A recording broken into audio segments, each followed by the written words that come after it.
J'ai une enfance plutôt solitaire. J'habitais en banlieue parisienne. J'avais pas beaucoup de potes. Tu sais, le mec qui dessine au fond de la salle, en classe, qui est toujours un peu seul, un peu bizarre. Bah voilà, c'était moi. Il y en a toujours un dans une classe. Et donc, ça déclenche quoi? Ça déclenche. On est obligé de développer un imaginaire, au fond. On est obligé de s'inventer, de développer un monde personnel. Et puis on commence à... j'avais quelques potes quand même, heureusement. Mais j'avais tendance à avoir des potes qui étaient un peu comme moi. Et donc on se regroupe et on commence à inventer des histoires, à vouloir faire des bandes dessinées, à vouloir faire des films en Super 8. À l'époque, c'était de la pellicule, ça s'appelait du Super 8. Et donc voilà, on mettait en scène nos Playmobil et nos figurines, image par image, et voilà, l'élément déclencheur, il est là, il est de sortir d'une réalité, de s'inventer d'autres réalités, de s'inventer d'autres mondes.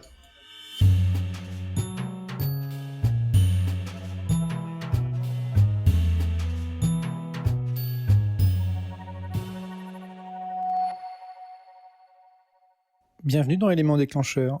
Pour le dernier épisode de la saison, nous recevons Hervé Admar, scénariste et réalisateur. Hervé est essentiellement connu pour ses séries télévisées, mais il a pourtant démarré par un long métrage comme Un poisson hors de l'eau en 98. Les Oubliés en 2008, puis Pigalle la nuit, Signature, Les témoins ou encore Au-delà des murs, souvent en collaboration à l'écriture avec Marc Herpoux, il vient d'écrire et réaliser seul Romance pour France Télévisions. Vous connaissez désormais la formule, nous laissons Hervé vous parler de ses premiers désirs créatifs, du chemin qu'il a arpenté pour passer derrière la caméra et de son dernier projet. J'ai une enfance plutôt solitaire. J'habitais en banlieue parisienne. J'avais pas beaucoup de potes. Tu sais, le mec qui dessine au fond de la salle, en classe, qui est toujours un peu seul, un peu bizarre. Bah voilà, c'était moi. Il y en a toujours un dans une classe. Et donc, ça déclenche quoi? Ça déclenche. On est obligé de développer un imaginaire, au fond. On est obligé de s'inventer, de développer un monde personnel. Et puis on commence à... j'avais quelques potes quand même, heureusement. Mais j'avais tendance à avoir des potes qui étaient un peu comme moi. Et donc on se regroupe et on commence à inventer des histoires, à vouloir faire des bandes dessinées, à vouloir faire des films en Super 8. À l'époque, c'était de la pellicule, ça s'appelait du Super 8. Et donc voilà, on mettait en scène nos Playmobil et nos figurines, image par image, et voilà, l'élément déclencheur, il est là, il est de sortir d'une réalité, de s'inventer d'autres réalités, de s'inventer d'autres mondes. À l'époque, il y avait... moi, par exemple, j'étais fan des Marvel Comics à l'époque. Mais à l'époque, on parle des années 70, il y avait que Strange, qui était un mensuel. Et voilà, ça coûtait 4,80 francs à l'époque, c'était un peu moins d'€1. Et pour plonger dans ces mondes-là qui m'interpellaient et qui me passionnaient, j'avais qu'une occasion, c'est d'acheter ce Strange une fois par mois. Mais une fois que je l'avais lu et relu et relu, j'avais envie d'être encore actif dans ce monde-là. Or, à l'époque, il n'y avait pas des Marvel qui sortaient au cinéma, il n'y avait pas des séries télé, il n'y avait rien du tout. Enfin, il n'y avait pas grand-chose. Il y avait des séries télé, mais pas celles qu'on regarde aujourd'hui, évidemment. En tout cas, il n'y avait pas suffisamment de support pour s'évader. Donc, si vous vouliez vous évader plus, vous inventiez votre propre support. C'est comme ça que je suis devenu actif, à créer, à inventer des histoires, à essayer de raconter des histoires à ma famille d'abord, à mes potes ensuite, et puis j'espérais plus tard à un plus grand nombre de spectateurs, téléspectateurs, auditeurs, lecteurs, enfin voilà. Je ne savais pas encore dans quel domaine j'allais m'épanouir. Ce serait prétentieux de parler de prédisposition, c'est juste un muscle que j'ai été bien obligé de développer à partir du moment où j'ai compris que moi j'étais très mauvais à l'école. Voilà. Donc j'ai compris très vite que j'étais pas bon en maths, que j'étais pas bon en français, que j'étais pas très bon en anglais, que j'étais pas bon en éducation physique, que j'étais pas bon en sciences. Mais par contre j'ai compris que j'arrivais à inventer des histoires, à raconter des choses, à me laisser porter par au pays des rêves et des cauchemars. Donc j'ai décidé assez rapidement que c'était un muscle qu'il fallait que je développe. Après, mes influences les plus importantes, elles sont vraiment multiples, quoi. Ça va des séries télé des années 60-70 au cinéma de Spielberg et Lucas, Coppola, toute cette époque-là. Donc ouais, mais les romans policiers aussi, Ellroy. Quand j'ai découvert Ellroy, ça a été un choc. Évidemment, des gens comme Conan Doyle aussi m'ont influencé. Je me souviens que quand j'étais tout jeune adulte, Conan Doyle a été important. Maupassant a été important. Après, j'ai découvert Lynch. Lynch a été très important. Oui, c'est tout un tas de choses. Vous dire aujourd'hui, c'est telle personne qui m'a le plus influencé, ça serait mentir. Il y a quelque chose qui m'a vraiment influencé tout au long de ma vie, c'est la musique. Moi, en fait, ma vraie passion, c'est la musique. Et donc, j'écoute énormément de musique, un peu toutes les musiques. Et c'est vrai que la musique est très importante sur l'ensemble de mes projets. Ça s'entend pas forcément, quoique, si quand même un peu, mais l'état émotionnel dans lequel me met la musique est très important et m'aide à la création. Oui, à chaque fois que je démarre, j'ai une très très grande bibliothèque et c'est vrai, et discothèque chez moi. Et donc à chaque fois que je démarre un projet, effectivement, je fais une sélection d'une quinzaine d'albums. Que je vais comme ça écouter, pas forcément en boucle, mais voilà, qui vont être là pendant toute l'écriture, qui vont m'accompagner. Je cherche une identité musicale très très vite. La première chose que je fais en fait, avant d'écrire une ligne, j'ai un concept, j'ai une idée, j'ai un pitch très simple d'une série, d'un film. Bon, je fais l'affiche et je fais la sélection musicale. Et après, comme ça, je vois à peu près la tonalité, l'ambiance dans laquelle je vais voyager. Parce que ce qui est très agréable pour moi, forcément, c'est que je suis payé aujourd'hui pour voyager.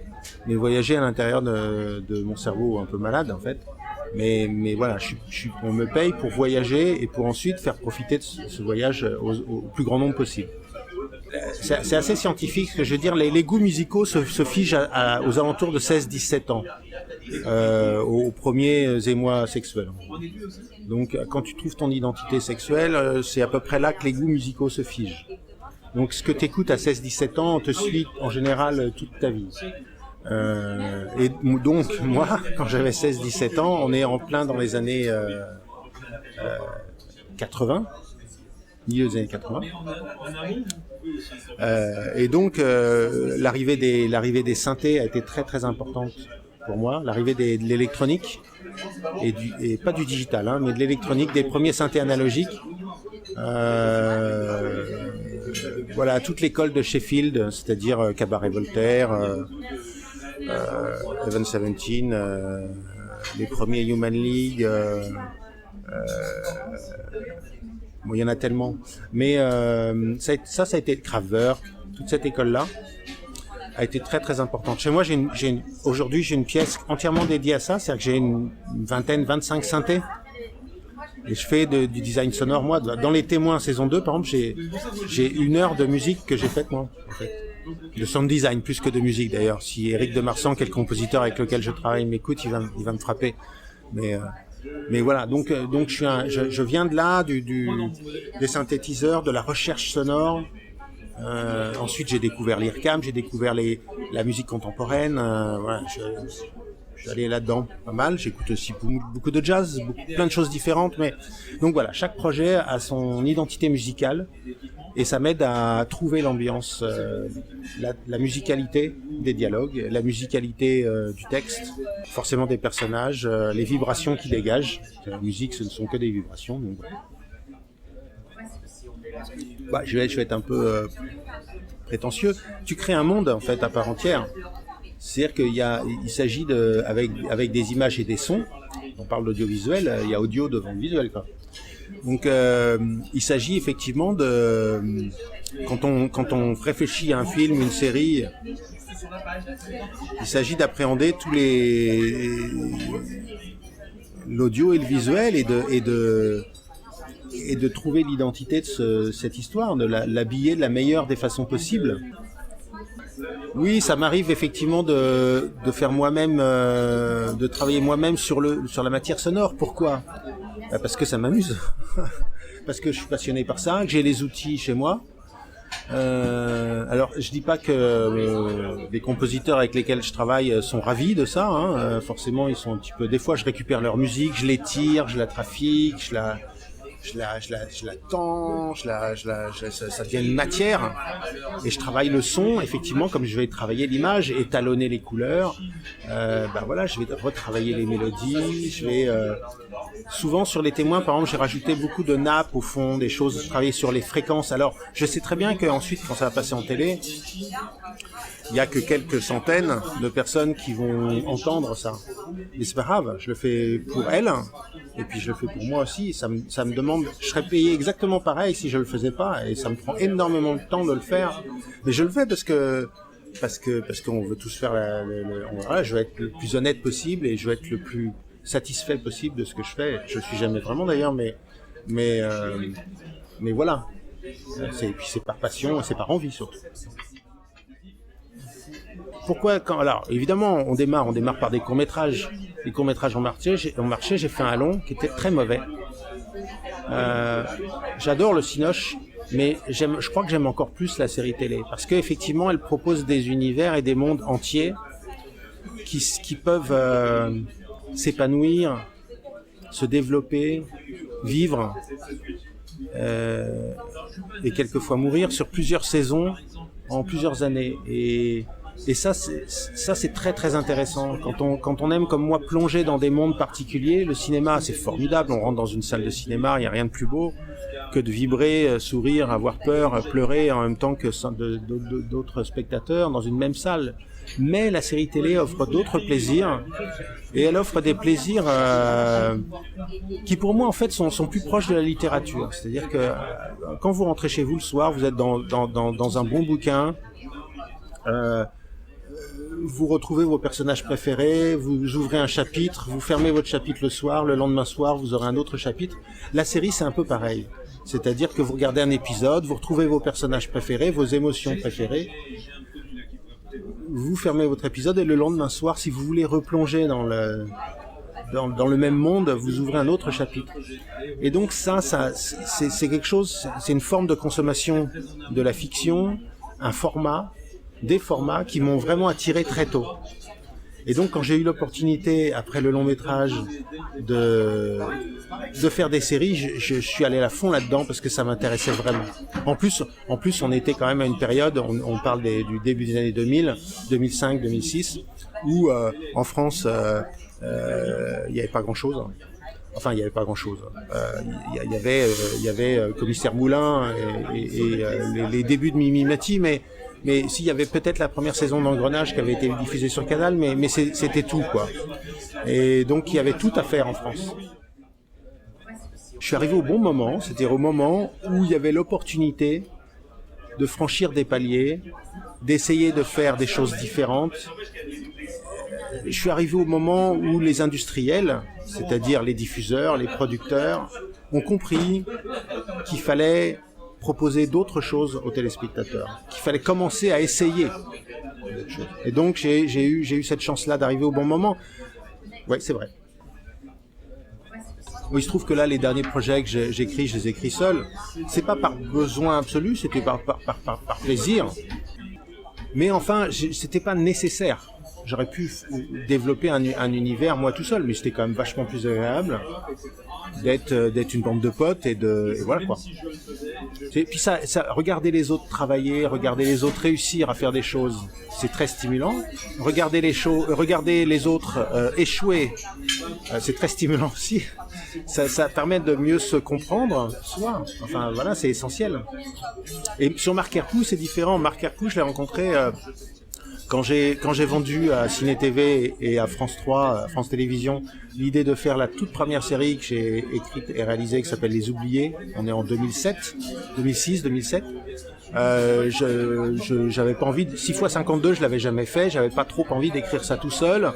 Et il se trouve que j'avais rencontré Marc sur un autre projet, on avait sympathisé, on avait les mêmes références, on avait le même délire. Et donc on s'est dit tiens, je lui ai proposé, je lui ai dit tiens, est-ce que ça te dit d'écrire ça avec moi? Voilà, ça a marché, on a fait Pigalle, on a fait toutes les autres séries. Bon là maintenant, on a travaillé pendant 10 ans ensemble, on fait une pause. Moi j'ai tout un tas de projets où il travaille pas dessus, et lui il a tout un tas de projets aussi où je travaille pas dessus. Et donc voilà, c'est des étapes comme ça, c'est des phases où c'est comme un dauphin dans l'océan, on rejoint un banc de dauphins et puis ensuite on va nager un peu plus loin, puis on revient, voilà. Sur les témoins au début, il y avait pas de saison 2 de prévu. C'est moi et Marc qui avons eu envie, en fait. En fait, on s'est rendu compte, mais pas après la diff. On n'a pas attendu le succès de la première saison. Pendant la fabrication de la première saison, j'ai compris ce qu'on était en train de faire. C'est-à-dire, j'ai compris qu'il y avait, en fait, qu'on se mentait et qu'il y avait, en fait, une deuxième saison, voire une troisième saison possible. Voilà. Et que les témoins, c'était au fond l'histoire de l'héroïne des témoins, c'est-à-dire Sandra Winkler, et qu'en fait c'était elle le véritable sujet des témoins. Donc on a développé une saison 2 qui développait ses traumas, ses névroses à elle, autour de la famille idéale, la notion de la famille idéale. Et s'il y avait eu une troisième saison, il y en aura peut-être un jour, parce que mon grand fantasme c'est de faire une troisième saison, mais pas maintenant. J'ai toujours dit à Marie, s'il y a une troisième saison, il faut la faire dans 4 ans, dans 5 ans, dans 6 ans. Sandra Winkler a vieilli, ses filles ont vieilli, elle a affaire d'autres problématiques. Alors, je sais pas si ça se fera, parce que d'un point de vue... c'est très compliqué de dire aux diffuseurs, aux producteurs, non, on fait pas de saison 3 maintenant, mais par contre, on fait dans 5-6 ans. Ça, d'un point de vue... marketing, d'un point de vue industriel, ça veut rien dire. Enfin, c'est très, voilà, c'est une volonté d'artiste, mais est-ce que ça fera écho à un besoin économique? Je ne sais pas. Alors, ce dont on va parler là, c'est très très important pour moi. C'est-à-dire que, en fait, on est au cœur du truc. La série, enfin, pas seulement la série, ça peut être un film aussi, ça peut être une bande dessinée, ça peut être ce que vous voulez. C'est ce qui est très agréable pour celui qui invente l'histoire, qui crée les choses, c'est quand l'objet que vous créez devient vivant, devient plus fort que vous. Et donc, effectivement, cet exemple des témoins saison 1, pendant la fabrication, pendant la réalisation et le montage, je me rends compte qu'au fond, on n'est pas allé au bout de cette histoire, et que le personnage principal est plus fort que la série, et que le sujet principal de cette série, c'est précisément le personnage principal, et ses névroses. Alors, est-ce que ça m'arrive souvent, ça? Oui, ça m'arrive tout le temps. Et je vais même aller plus loin, je n'attends que ça et je le recherche. L'écriture, évidemment, le scénario, c'est un objet ultra important, mais l'écriture, elle continue jusqu'au mixage. C'est pas pour rien qu'on parle de grammaire filmique quand on parle de réalisation. Grammaire filmique, ça veut dire de l'écriture, la grammaire. Le montage, si c'est pas de l'écriture, je ne sais pas ce que c'est. Le mixage, moi il m'est arrivé de changer le sens de certaines scènes au mixage, simplement off, en changeant un dialogue, en omettant de certains mots dans la bouche de certains personnages, en rajoutant tout d'un coup une montée de cordes avec telle émotion en musique, ce qui signifie autre chose, dans un silence, donc vous voyez bien qu'on peut signifier, qu'on peut changer des choses dans l'histoire et dans les émotions qu'on cherche à véhiculer jusqu'au bout. Et ça, ce qui était très intéressant, c'est qu'on comprend, moi je comprends petit à petit ce qu'on est en train de faire. Pigalle, par exemple, j'ai compris presque trop tard.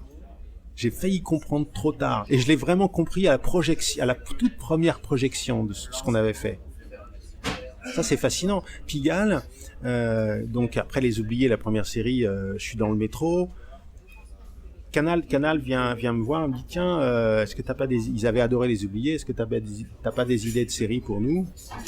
Et le lendemain, je suis dans le métro et la porte s'ouvre et j'arrive à la station Pigalle et je sais pas pourquoi je me dis il y a une série à faire. Donc j'appelle Marc Herpoux, mon co-scénariste, et il me rejoint dans Pigalle et on s'assoit à une terrasse de bistrot comme on est là aujourd'hui et on regarde le quartier et on décide que oui, il y a une série à faire. Mais très rapidement, Canal nous embarque dans nous, ce qu'on voulait faire, c'est une chronique de Pigalle.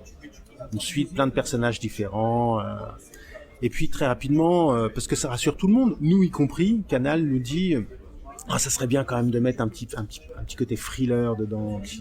Donc ils nous disent voilà, et on vient avec cette proposition une femme a disparu, le frère débarque dans Pigalle et il cherche sa sœur qui a disparu et voilà, et qui est coupable, qu'est-ce qu'elle est devenue, elle a été enlevée par qui, par quoi, comment, sur fond de lutte de territoire et de lutte de classe presque.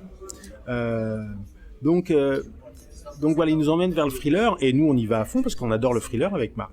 Sauf que on a compris à Projo que c'était pas ça que les gens aimaient en fait dans Pigalle. Les gens s'en foutent un peu de cette femme qui a disparu et de ce frère qui cherche sa sœur. Enfin, ils s'en foutent, c'est pas qu'ils s'en foutent, c'est que ça passe au deuxième plan. C'est-à-dire que ce qui a marché dans Pigalle, c'était l'histoire d'amour entre Nadir et Catherine Mouchet, entre deux personnages, entre un personnage masculin et un personnage féminin, et qu'au fond, cette série, c'était lui, c'était Nadir, qui était interprété par l'extraordinaire Simon Abkarian. Et on a compris ça après l'avoir fait. Ce qui fait que pour l'écriture de la saison 2, forcément, ayant compris ça, c'est ça qui est génial, c'est ça le plaisir. C'est quand vous remettez le couvert, vous repartez pour une saison 2, bon, qui à l'arrivée ne s'est pas faite, mais peu importe. On ne savait pas à l'époque qu'elle n'allait pas se faire. Vous repartez, vous comprenez ce que vous avez fait dans la saison 1, vous comprenez ce que vous avez raté, mais vous comprenez ce que vous avez réussi, et vous progressez. Et vous allez dans le sens. Et la série est plus forte que vous, l'histoire, les personnages sont plus forts que vous. Et ça, c'est un vrai plaisir. Quand vous avez réussi à créer un personnage ou des personnages qui sont plus forts que vous, c'est extraordinaire. Est-ce qu'il m'arrive d'avoir des regrets ? Ah bah plein. J'ai des regrets, mais d'abord, je peux pas regarder ce que j'ai fait. C'est-à-dire qu'une fois que c'est terminé, livré, diffusé, je ne re-regarde jamais. Je n'ai jamais revu Pigalle, je n'ai jamais revu Les Témoins, je n'ai jamais revu...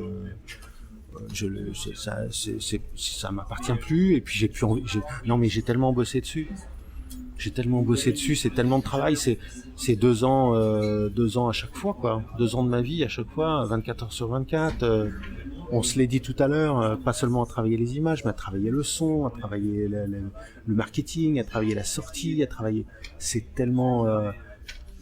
je veux pas faire l'analogie entre des films, des séries et des enfants. C'est pas du tout ce que je veux dire. J'ai un enfant, il y a rien qui remplace un enfant.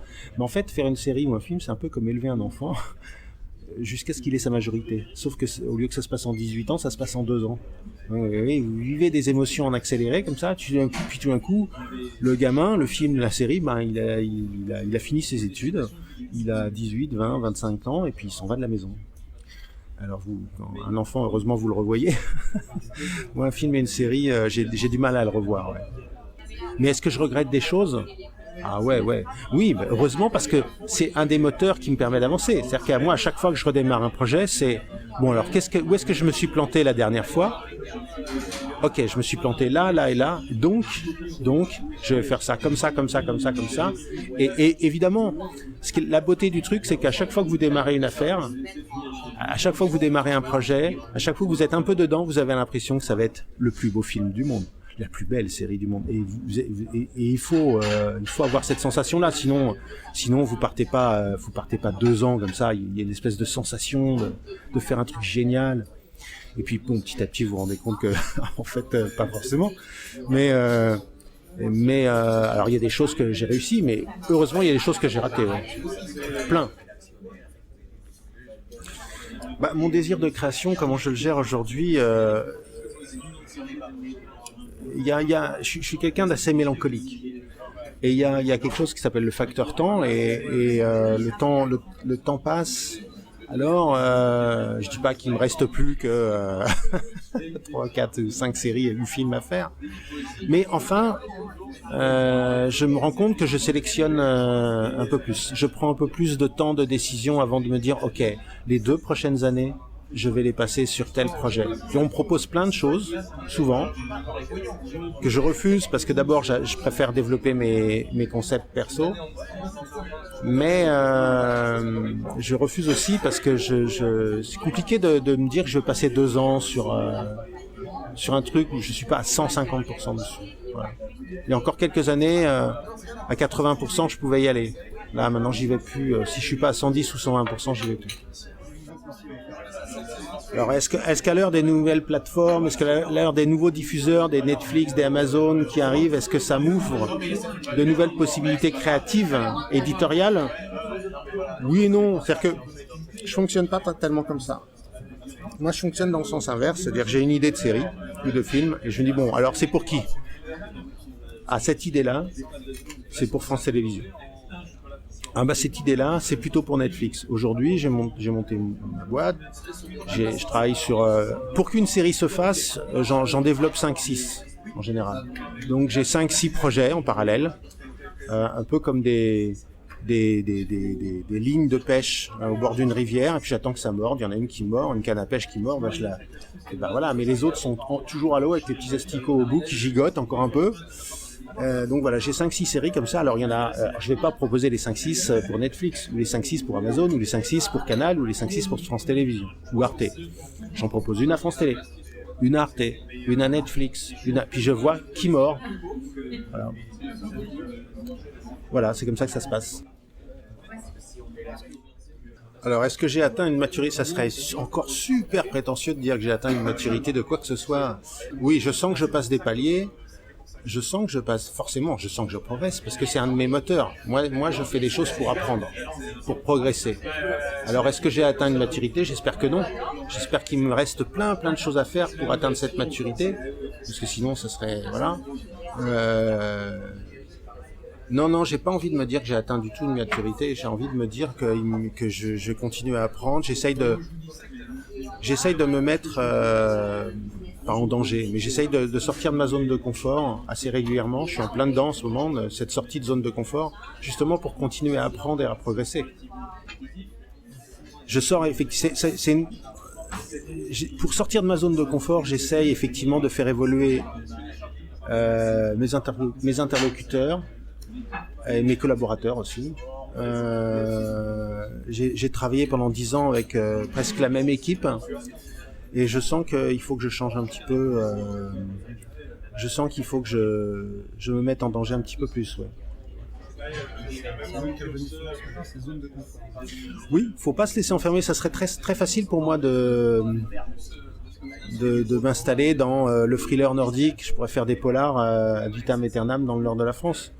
J'ai envie de faire d'autres choses.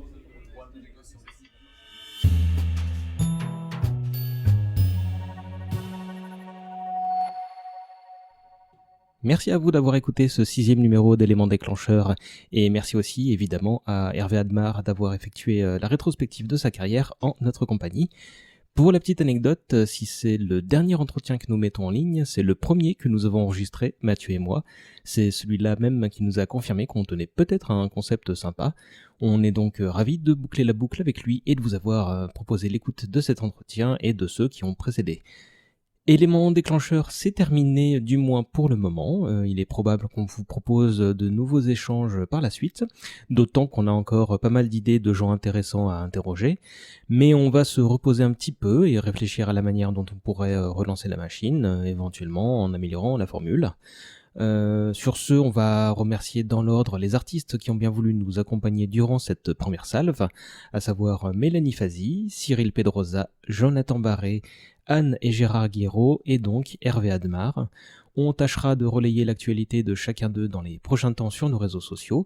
N'hésitez pas à nous suivre sur Facebook et Twitter pour cela, mais aussi et surtout pour nous dire ce que vous avez pensé de cette émission, de ce que vous avez aimé ou moins aimé, des gens que vous aimeriez entendre. N'hésitez pas, vraiment, ça nous ferait très plaisir d'avoir vos retours. Pour ça, vous avez aussi la possibilité de laisser un commentaire sur Apple Podcast, c'est même la meilleure manière de nous donner un coup de pouce. Pensez aussi à nous mettre quelques étoiles, et même 5, le maximum, pourquoi pas, si vous êtes très fan du concept. On vous souhaite de bonnes vacances si vous avez la chance d'en avoir, ou à défaut un très bel été. N'oubliez pas de vous hydrater et de conseiller ce podcast autour de vous. Si vous voulez nous entendre dans les prochaines semaines, vous pouvez vous tourner sur nos autres émissions si vous ne les connaissez pas déjà. Ainsi, vous pouvez retrouver Mathieu dans le podcast de CloneWeb, l'Happy Hour, qui traite de l'actualité culturelle une fois par mois. Et de mon côté, je vous invite à écouter Hommage Collatéral, On n'est pas trop vieux pour ces conneries, ou Dev Perso. Je vous laisse faire vos recherches. Un énorme bisou à vous, un dernier merci pour la route, et à très bientôt.